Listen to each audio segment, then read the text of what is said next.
नमस्कार। जय गुरुदेव, जय माता पिताम्बरा। आज हम बताने जा रहे हैं सौभाग्य अर्चन पूजन पर कुछ विशेष जानकारी। वैसे हर क्षेत्र में कुछ न कुछ विशेषता है अपनी अपनी। कलयुग में भगवती बगला की अर्चना सृष्टि, स्थिति तथा संहार 3 प्रकार से होती है।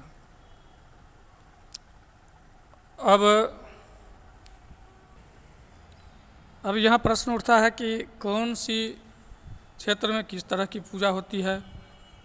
तो केरल की तरफ जो सौभाग्य अर्चन पूजन होता है तो गर्भ कोलागम पद्धति के अनुसार सृष्टि क्रम से होती है।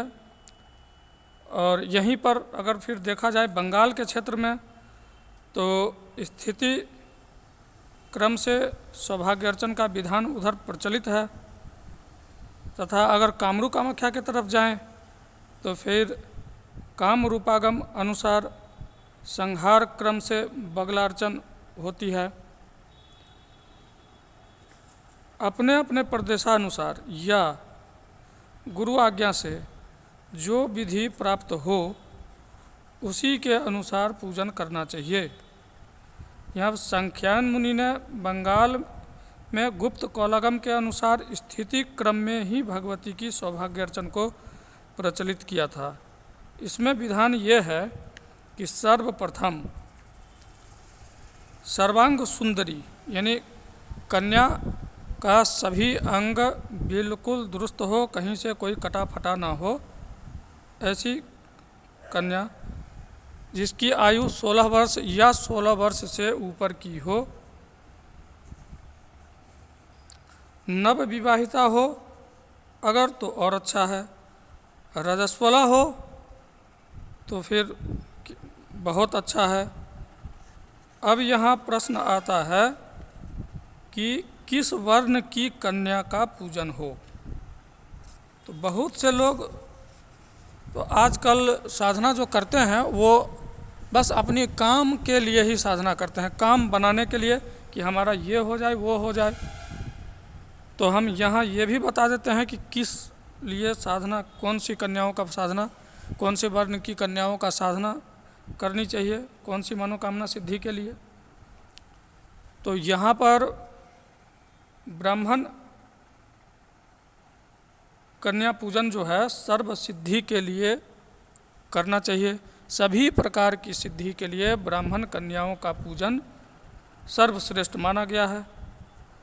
और अपने कामना अनुसार सिद्धि के लिए, जैसे आप किसी को मुकदमे में विजय चाहिए, जीत चाहिए, तो भाई क्षत्रिय वर्ण की कन्या को ले आओ आमंत्रित करके और उनकी पूजन करो। और किसी को अगर संपत्ति धन की प्राप्ति करनी हो तो वैश्य की कन्याओं का पूजन करें। और अगर किसी को पुत्र रत्न या पुत्री रत्न का अगर प्राप्ति करना हो तो फिर शूद्र की कन्याओं का पूजन का विधान है। अच्छा, अब ये प्रश्न उठता है कि सौभाग्य अर्चन किस तिथि में किस दिन में करना चाहिए। तो सौभाग्य अर्चन जो है सबसे बढ़िया दिन, सबसे अच्छा दिन कृष्ण पक्ष की अष्टमी, चतुर्दशी अथवा पूर्णमासी या फिर मंगलवार या शुक्रवार की रात्रि में ही पूजन करना सर्वश्रेष्ठ होता है। अब सर्वप्रथम स्थिति के क्रमानुसार कन्या के शरीर पर सुगंधित तेल लगा देना चाहिए। इसके पश्चात आसन देना चाहिए और आसन पर पहले से ही चंपा जाति या और किसी भी प्रकार का पुष्प अगर हो तो वो बिछा देना चाहिए। इसके बाद कपूर, कस्तूरी, चंदन का मिश्रित लेप जो पहले से तैयार कर लेना चाहिए, वो लेप जो है कन्या के शरीर पर कर देना चाहिए। तत्पश्चात कन्या को दक्षिण मुखी करके श्री सूक्त के 16 मंत्रों द्वारा पूजन करना चाहिए। और ये जितना भी यानी कि तेल चंदन वगैरह जो हम लेपन करते हैं या सुगंधित तेल वगैरह लेपन करते हैं, तो ये सब श्री सूक्त का पाठ करते हुए ही करना चाहिए। और जैसा कि मैंने पहले भी बताया है कि क्षेत्रानुसार अपने अपने प्रदेशों में कुछ विशेष पूजन पद्धति चलता है। तो अब कहीं जो है सो आसन दे करके दक्षिणाभिमुख करके बिठा करके पूजन होता है, तो कहीं वहीं पर जो है सो पलंग पर लिटा करके गुप्त कौलागम के अनुसार अर्चन होता है। तो उसमें मूल मंत्र के द्वारा न्यास भी होता है और मार्जन भी होता है। तो हर जगह अपनी अपनी परंपरा है। तो इसलिए अगर जो भी विधि आपके अपने गुरुदेव के से प्राप्ति हो, उसी के अनुसार आप पूजन करें। और अब बात आती है कि दक्षिण मार्गी या वाम मार्गी। तो अगर वाम मार्ग में पूजन करते हैं तो स्वपत्नी हो तो ही अच्छा है। दक्षिण मार्गी में किसी भी कन्याओं का पूजन आप कर सकते हैं, या कामना सिद्धि के लिए किसी भी कन्याओं का पूजन साधारण कर सकते हैं, कोई दिक्कत नहीं है। लेकिन अगर शक्ति की प्राप्ति पूर्ण रूप से अगर सिद्धि चाहते हैं तो फिर वाम मार्ग में और स्वपत्नी का ही पूजन करें तो ही सही है। अब यहाँ पर ये प्रश्न उठता है कि अगर स्वपत्नी अगर साधिका ना हो तो क्या करें। तो अगर स्वपत्नी साधिका नहीं है तो फिर पूजन करना बेकार है। वैसे साधारण पूजन तो कर ही सकते हैं, लेकिन पूर्ण विधि यहाँ पर तो हम नहीं बताने जा रहे हैं, वो गुप्त विधि है। तो उस के अनुसार आप नहीं कर सकते पूजन। और यहाँ पर अगर वाम मार्ग में साधना करते हैं, वाम मार्ग में कन्या का पूजन करते हैं, भगवती का स्वरूप का पूजन करते हैं, तो निश्चित रूप से ये देख लेना चाहिए कि इस कन्या का कोई और पर पुरुष से कोई संपर्क तो नहीं है, क्योंकि उससे हानि का बहुत बड़ी आशंका हो जाती है।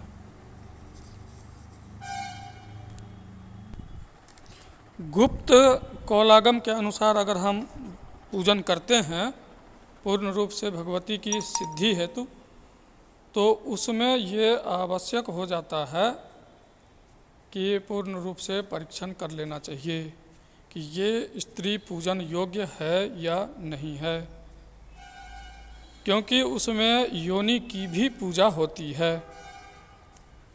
बहुत से साधक या साधिका भी ऐसी हैं जो अपनी तीव्रता को बढ़ाने के लिए सौभाग्य अर्चन करवाना चाहती हैं कि हमारी सौभाग्य अर्चन पूजन अगर हो जाए तो भगवती, भाई शक्ति का स्वरूप स्त्री तो है ही, इसमें तो कोई शक नहीं है। तो उनके ऊपर माता श्री बहुत जल्दी कृपा भी कर देती हैं, लेकिन पूर्ण रूप से शुद्ध आचरण होना चाहिए, वही पूजन योग्य होगा। गुप्त कौलागम के अनुसार पूजन योग्य वही स्त्री होगी जो पूर्ण रूप से उसका आचरण शुद्ध होना चाहिए। आचरण में अगर कोई भी खोट है तो ऐसी स्त्री को गुप्त कौलागम के अनुसार, क्योंकि उसकी विधि जो है, गुप्त कौलागम की जो विधि है बहुत ही तीव्र है, तो पूर्ण रूप से परीक्षण अवश्य कर लें, तभी जा कर के उस पद्धति के अनुसार पूजन करें, चाहे स्वपत्नी ही क्यों ना हो। इसमें न्यास होता है, अंग पूजा होता है, न्यास होता है मूल मंत्रों के द्वारा, और योनि की भी पूजन होती है। पूजन के समय खासकर एक ध्यान अवश्य रखना चाहिए कि स्त्री को उत्तेजित ना करें, किसी भी तरह का ऐसी मतलब हरकत ना करें जिससे उसके शरीर में उत्तेजना हो, नहीं तो ऐसे साधक को फिर पतन होने में भी समय नहीं लगता है, उसका पतन हो जाता है। तो ये गलत जो है सो बिल्कुल ना करें, और ये बड़ी ही सावधानी से ये पूजा करनी होती है। तो तब तक के लिए नमस्कार। यहाँ पर हम बस इतना ही बताएंगे, और विधि तो बहुत है लेकिन वीडियो लंबी हो जाएगी। तो हमसे संपर्क करने के लिए हमारा नंबर 8810436642 पर संपर्क करें। ये व्हाट्सएप नंबर है, व्हाट्सएप करें। कॉल ज़्यादा ना ही करें तो अच्छा है, व्हाट्सएप पर ही संपर्क करें। तब तक के लिए नमस्कार। जय माता पिताम्बरा।